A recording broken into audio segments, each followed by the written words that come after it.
Hey, welcome to Quick Take, where we talk about the questions that are on the minds of executives everywhere. James Caps, how are you today? I'm Susie Yay! Tomchuk, in case you were wondering. Yes, I was wondering. Thank you for the introduction. I was confused Yeah. briefly. Yeah, it's great to be here.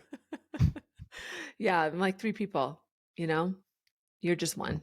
But let's just Thank you. let's just go with that. So today we're going to talk about town halls. Let's talk about Right. what does that mean? I think the one thing that we might get in trouble for, not in trouble literally, but just let's make sure we're defining what we're talking Oh, about. yeah. Some people call it like status meetings, Town tell me hall, what you all think of. hands. Yeah, Yeah, I all look, I think hands. that there's a couple elements here that we should just be crisp on, right? We're first talking about larger meetings where you have a large group of people. I mean, it could be your staff meeting, but if it's 500, it kind of fits into the space of this kind of conversation.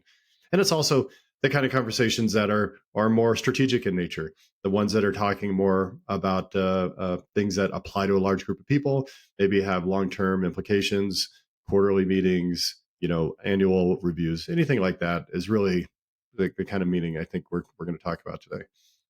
Yeah, and they're important because that kind of Oh, super connection important. gives people the opportunity to hear the same message at one time. Hmm. It Hmm. allows this exposure and engagement and kind of Yeah. sometimes you kind of hear what's on the minds of the people that sit around you. So it's good in that sense, but we have seen so many kind of disasters happen and Oh, yeah. sometimes in the Yeah. press when people take things out of context, but it's something that has to be done. And there'll always be loopholes or things that you can't, do it perfectly. But we want to talk about some of the best practices so that Right. there is some success there, if you will. Yeah, that What you would you have a add to that? likelihood of success. But I think you're absolutely right. I think you see the things on Twitter, you see some of the posts online where the executives, step on it a little bit. But the truth of the matter is these artifacts are so critical to keeping your team aligned and really marching in the same direction. There is a element of just having that meeting where everyone is together is so important. It's no different than really some of the return to work things about that creating that teamwork. And while you may not be all in the same building or in the same time zone, these team meetings have a strong impact on creating cohesion and unity for your organization. So let's do them well, and let's make sure they're successful. Yeah, and even if you meet with, I've talked to some leaders that have technical teams, and so they do status meetings everywhere all the Hmm. time. That they have the whole population in the room, and so I've had leaders say, "I don't need that because everybody is there, and Yeah, if they have a concern, they'll bring it to me." And that's kind of like even if you meet with the broader team, it's still important to carve out some of the topics that you would find in a town hall. right. I think it's important for you to have a specific meeting for that thing, right? And if you assume that the things you need to get done are all going to happen in some generic meeting, it won't happen. But I mean, you have probably some really great best practices. Just how do you communicate well to people? How do you ensure that communication does happen? I mean, can you offer some insights into how that would work?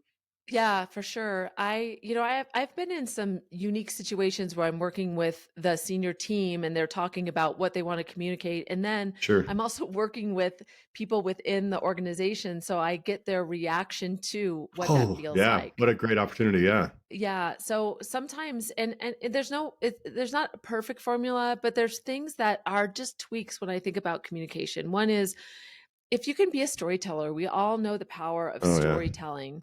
And how can you bring what your message is to maybe a very specific situation that Mm, may have happened to you or give people context so that they right. can understand, they can have a deeper understanding of the topic you're talking about or the application of it or what can Hmm. you do? So Hmm. I would say one thing is how can you bring a story into your message that you Yeah. can, and then it Very also helpful. kind of humanizes it, right? No, that's a great point. Great idea. Another thing is that people need to kind of know where you're going. Oh, When yeah. That's so people, helpful. and it's not just the agenda. It's kind of like even saying, "Listen, these are the topics that I'm going to cover today, and this is how we're going to go through it. It's going to be me, and then it's going to be my, and kind of give people the journey because then that way, if they're Hmm. waiting for something, they know it's coming up, and they're Right. more likely to be listening and active if they kind of know the structure. No, I think that's huge. I think it does. People feel more comfortable where they know they're going, when they know Yeah. where they're going, and I think that's what, either if it's conscious or subconscious, that's a really important thing. Yeah. And then the only other thing I would look, I have 3. I have 3, and Oh I my hope I'm gosh. not taking any Uh, of yours, but my no, other one is gosh. if you're reading and Mm, you have prepared slides and maybe even, you know, people within the organization have helped you prepare, tell hmm. admit it. Like say, "Hey, just so you know, I Right. do have some prepared slides. This is going to feel formal. I want to make sure that I'm really clear about my communication because I get nervous or I want to make sure I don't forget something. So, just so you know, I'm going to make sure I cover all my points and I may refer to my notes." Yeah, we do that really well at BlackRock, I think. Then when we have an important meeting, they definitely have talking points. And these are complex situations that impact a lot of people. And you want to be very thoughtful in certain language that ultimately, as a leader, you can, miscommunicate when you're nervous or when you're talking about a very complex situation. And I think there's nothing wrong with saying, hey, I'm going to read this. So we're all on the same page. And then I'll take some more casual moments. Mhm. But I think, there's nothing wrong with being tight and crisp on your messaging and making sure that, you do it correctly. That's always Yeah. good advice.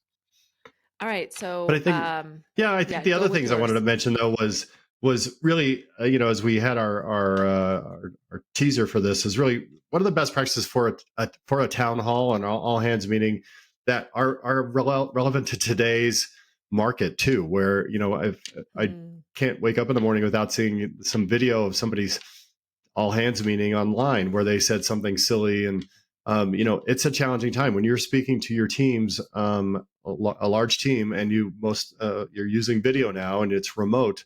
Even if it's all audio, it's hard.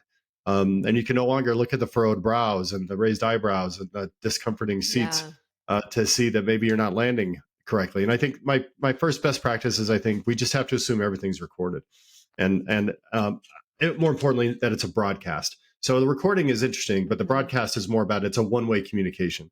So you have to be Mhm. thoughtful about the way that that's going to be landing on the way out, right? Yeah. And so, a lot of us are used to communicating to a room full of people, an audience, and you get so much energy and feedback from that, and so you can kind of track and adjust. But if you have to change your style if you look at it and think about it as a broadcast, because you are more clear on the way you say things, you're more clear on the way that you're articulating things. And I think that's a really good way to avoid finding your video online by assuming that this is a one-way communication by and large for the bulk of the messaging. Yeah, that's a good one. That's a good one. It made me think too is just and practice it. Like if you're Yeah, uncomfortable with there's it, no reason not practice it to. so that it's yeah. So go ahead. What's your second one? No. Well, no, and I think where you were going to jump into next was really the reality of the Q&A, right? And so Yeah. do you have a Q&A? Okay, but this is a broadcast and you're not having a dialogue with your team, then do you have a Q&A? Do you open that Yeah. up? And I think, I think you and I both agree that the very idea of having a Q&A is important because it does in, allow your team to think that their input is important. And Yeah. if it is a one-way broadcast and then it's an end of recording, that's a different kind of communication. But Mhm. if possible, your Q&A is super important. Now, I think you have to do it well, right? And if you can't do it well, then you shouldn't do it at all, and you should be prepared for how to do it. It's hard when you have 600 people in 10 different rooms, and they're all just going to unmute their line and somehow raise their hand. That's just going to be really clunky. It's going to be the thing that people remember. Use Mhm. technology to your advantage. We use Teams, and people send all their questions in via text, and then we have somebody in the room reading those questions, attributing them to the submitter, so it is a little smoother. But I think doing a QA is important, but doing it well is almost as important. I think you have to plan it. Like you have to really Yeah. talk about Hmm. what are the pros and cons of do we keep Yeah. people anonymous? What if we get no questions? Because that's the other thing. How do you know how much time to leave Right. for that? Because if Yeah. you cut people off, how that feels or how that Oh, looks, yeah. it's not just Yeah. that person. Optically, it's It's horrible. how you answer those. Yeah. So that's tricky. I think it's very important though, from a culture perspective to really show that Yeah. openness. Yeah. I think it's really important. Yeah. And I think at the end of the day, I think what you want to do is you want to make sure that you've thought it through. Maybe have some questions prepped. And I think that it's not a mistake to have that planning. And then I think the third one, which I think is I want to go back to because I think it's so important, is really don't be afraid to have a script. As a speaker, as a person in general, when you're speaking in public, I'm shocked that the number of people think that when we get on stage that we're winging it, and the Yeah. number of people that think that we just this is the first time we've said that. The truth Yeah. is if I'm presenting to an audience, if let's say I'm at a conference, that's probably the 50th time that I've had this Yeah. presentation done. Maybe this is maybe the 10th time in front of an audience. I do it the same way to get better and better. So Yeah. good preparation makes it look like you've done no preparation, right? That's the Yeah. point. And Yeah. so for a town hall, absolutely have a script. And as you mentioned before, telling people you have one, that's fine. But that Mhm. that act of preparation is really a sign of respect to your team and showing the importance of this.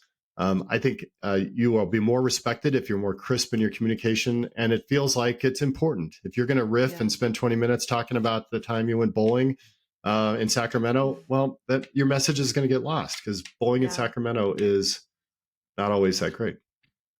Yeah, I think that's a really important one. And for context, a best practice for a keynote speech is you have your speech done and you practice it and memorize it over Hmm. a week. How many Right. town halls are like the slides are being done, just Oh hours yeah. before? Like it is crazy. People need to spend time being thoughtful about this because Right, these are right. more important to the broader group than Mhm, you mhm. probably give credit to. I think that's exactly right, and that's why I think good leaders take time and Mhm. preparation for this.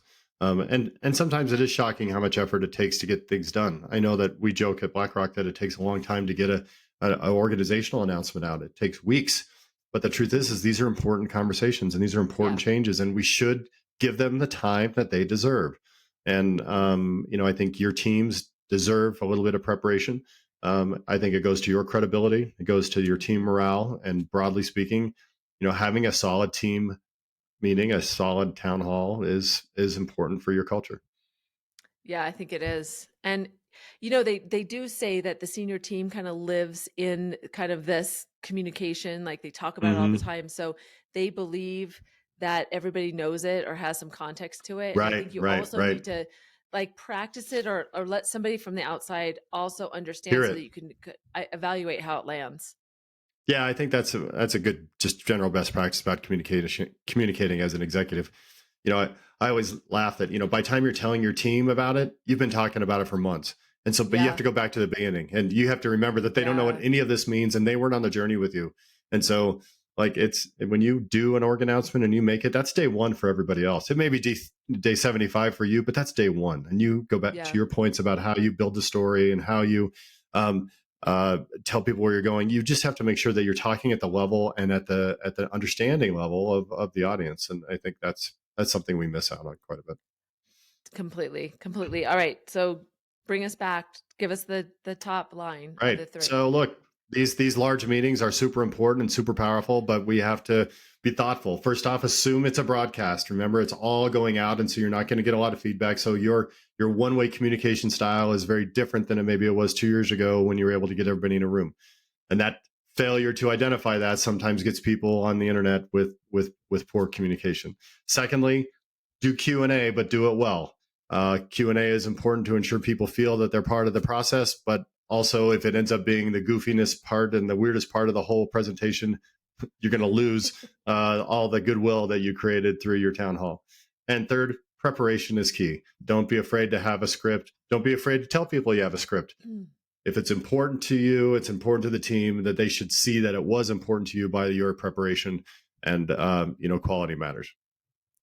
Awesome. Thank you for that, James. And thank you to everybody for tuning in to Quick Oh Take. yeah, We really appreciate your time and we really value your support. And James is saying that he is hearing a lot of people really bubble getting a lot up. of feedback. Yep. Get some feedback that we need to argue a little bit more. So I'm going to work on that. I'm going to really I try wouldn't to say it was find feedback. I ways. was more of an idea. Now you're supposed to disagree with me and say no, it's feedback, James. But yeah, we've had I'm some going to great work on feedback. that. No, but thank you to all our listeners. I've had a lot of people come up to me at a couple events that were listening, and Really appreciated that, and keep the feedback coming. We love hearing from you. We love adjusting and improving, and the topics that you're bringing to my attention are great ones. So thanks everybody for that as well.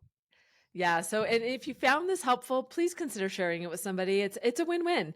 It helps Absolutely. somebody know you're thinking of them, and it expands our audience too. And don't forget to subscribe so you never miss an episode. That would be like tragic. You don't ever want to That's miss an horrible. episode. Don't want to miss one. And James and I are both on LinkedIn. And so we would love for you to bring the conversation there. If you have questions, feel free to reach out to either of us. We are about wanting to be accessible and really understanding what you want us to talk about. So until next time, Absolutely. remember, we're always here to discuss the questions that are on the minds of executives everywhere. So thanks, James.